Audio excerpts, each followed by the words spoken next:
అక్కడ నుండి students employees తీసుకొచ్చి మళ్ళీ మార్నింగ్ తీసుకొచ్చి సాయంత్రం తీసుకెళ్ళి ఫంక్షన్ అవుతుంది. ఓకే. అమరావతి ఫంక్షన్ అవుతుంది. అయితే చంద్రబాబు నాయుడు అమరావతి చూసిన అమరావతి వేరు. హ్మ్. అయితే ఐకానిక్ టవర్స్ అని అవని ఇవని చాలా ఆలోచిస్తున్నారు ఆయన. అది మంచిది చెడ్డదని కాదు కానీ అమరావతి ఫంక్షన్ చేయడం మొదలైపోయింది.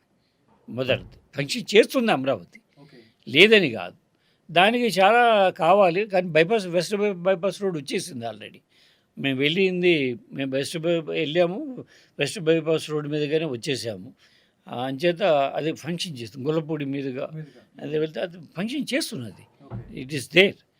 ఆయన ఉద్దేశం వేరు. ఇంకా భారీ దాన్ని ఊహిస్తున్నారు ఆయన.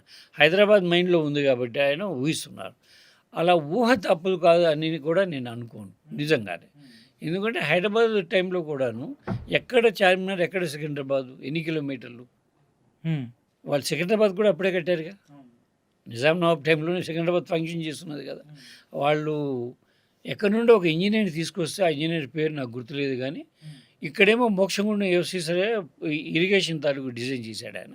తర్వాత ఇంకో ముగ్గురు, ఒక ఫారినరు ఇంగ్లాండ్ వాడు, ఇంకోడు నవాజ్ అలీ అంటారు ఇంకో ఆయన్ని. హ్మ్.